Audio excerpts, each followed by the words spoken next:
What's going on, everybody? It's your boy, and it's January 1st, New Year's. I hope y'all had a good New Year's Eve party. If you guys didn't go out, then, okay. I went out, but I actually came home early because my back ended up hurting. I was working out the morning prior, and I did too many squats. I called it quits. But anyway, enough about that, okay? We're going to start off this new year right. You, me, everyone watching this, we're going to start off right. We're going to what if I told you that I knew a way how to get you a date, right? Get you a date, and basically the guy is guaranteed yes. Sounds far-fetched, I know, but it's not. You got to have trust in me, man. You got to have trust in me. It's not far-fetched at all, actually. You just got to know how to kind of, manipulate the words, the answers, and his decision to get the yes. Okay, so in this video, I'm going to show you how to get a date and how to guarantee him saying yes. Simple as that. To start off, okay, there's going to be in about 3-4 sections. To start off, the most important thing, build a foundation. Now, what do I mean by that? Basically, have a good, outstanding first impression. Now, before you think of, well, that's common fucking sense. No.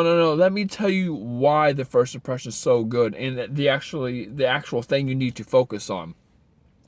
A first impression is important because if you're hanging out with a guy for, let's say, 100 minutes, that first minute is going to make up the other 99 minutes, okay?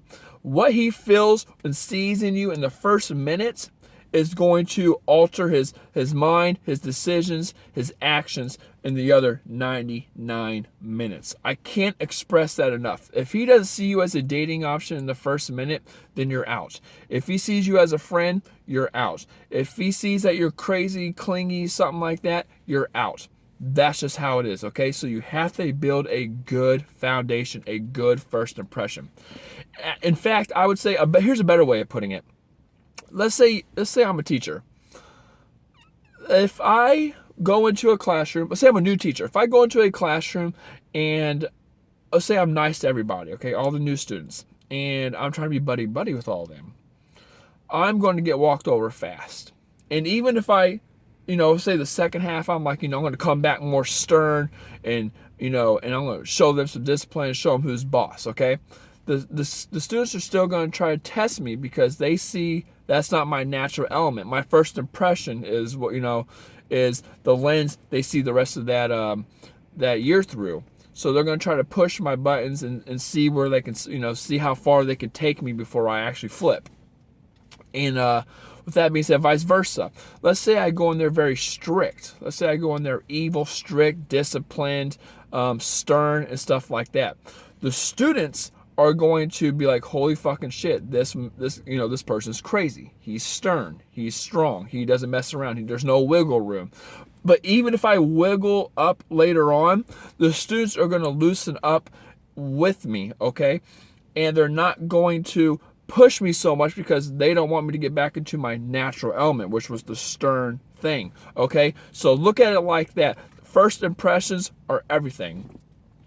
Now that we got that out of the way, okay, you got a good first impression. You're a dating option. How do you actually ask them out? If you want to ask a guy out correctly, there's 2 things you got to do. You got to be creative with it, and you got to stick out like a motherfucker, okay? You got to be burned into his mind. Now, how do you do that?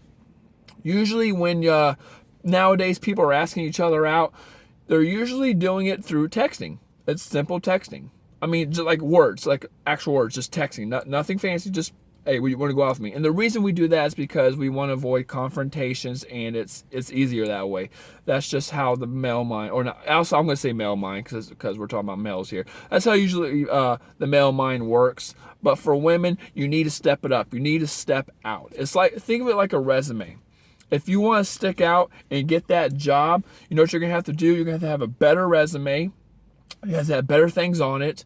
It better be on nicer paper, different font, and it better come in a nice little envelope, okay? That's how you stick out from the crowd. So you need to do the same thing with texting. Instead of texting him that you want to hang out or that you want to do XYZ, ABC, whatever it is, not even just asking a guy out on a date, use a visual. Guys are very visual creatures. We like to keep things simple. If you don't use a visual, or actually I'm going to say it like this. We tend to push things away that have more obstacles or blockades or barriers in the way. The simpler something is, the easier it is to remember, the easier it sticks in our mind, and the more likely we are to go towards it. Again, we like the path of least resistance. So when you ask a guy out, use a visual and make it creative. Now, how do you do that? Obviously, what I would personally do, I want to give you a couple scenarios, I guess. Let's take you're at a Starbucks, or let's say you're a college student and you're at a library. Here's what I would do. I would be sitting in that library or at that Starbucks. I'll take a picture of me bored, me tired, me exhausted, or I'll take a picture of Starbucks, everyone around me, and say it's empty or something, or the library is empty, it's nighttime and you're studying, okay, you're cramming in. I would send it in a Snapchat, I'll send it in a text or a video, or I'll send it in an image, and I'll say, studying my ass off, want to keep me company, ? That's fun and creative. That's cute, I think. And a guy would be more likely like, yeah, sure, I'll keep you company. Because you're reaching out to the guy. When you're reaching out to the guy instead of like your girls or something, you're giving that guy the trust, the ability to be a caretaker, to be a provider. And that's how men, that's what you got to remember. That's how men are. Men love being the provider. We get our egos from how we satisfy women. So that's what you need to do. Or let's say you want to go to a certain place, okay? Let's say you want to go to a restaurant. Maybe you're walking by the restaurant, or you're driving by it, or you're sitting in your car at a park, or waiting for your red light. Take a picture, and you see the place. Take a picture of that place and send them a message. Have you been? I've always wanted to try. Okay? Now, after you do those things, see, I'm setting you up here. Now, listen to this. Now, after you do those things, here's the next thing. He's going to reply. He's either going to say yes or no. Now, if he says, yes, I've been there, or no, I've been there, you need to find a way to kind of snake it to the answer you want. So if he says, yes, I've been there, you need, if he just says that, then say, well, how was it? Now, he's either going to say it was all right, or it's bad, or something like that. What you need to do is kind of one-up him. Okay, let's say he says, yes, I've been there. It was amazing. It was the best place I've ever been. Okay, well, you need to send something back, something clever, something saying, well, if it's that good, then I'm going to make it my mission, to find a better place or find a better joint. Give me a week. Give me a week. LOL. And he's going to respond playfully because it's competitive. It's playful. Again, you're sticking out. You're not just asking, hey, you want to go? You're sticking out. You're making it fun. So he's going to say, haha, okay, or good luck, or, challenge, on whatever, something. He's going to say something, okay? Now, if he says no, or he says something like, it sucks, you can say, well, I'm sorry to hear that. I've been looking for a good place. I'll get back at you when I find a good spot. See, either way, you're snaking. Do you see what I'm doing here? Now, I'm just throwing examples out off the top of my head. Now, of course, you're going to sit there texting, and you're going to be able to think all these things before you actually say it. I'm just texting. I'm just thinking them off the top of my head. But do you see what I'm doing, though? You're kind of snaking the answer towards what you want. So no matter what he says, you're going to get an answer. Or you're going to get the answer you want. If he says no, then tell him, well, I'm going to find a place I'm going to find a better place. I'll get back at you. Or I've been looking for a good burger joint. I'll hit you up when I find one. Or if he says yes, then you're going to say, well, I want to test it out. You want to join? Or you say, well, I'm going to make it my mission to find a better place to watch. He's going to be like, no way, this place is so good. Do you see what I'm doing, though? You could do this with anything, okay?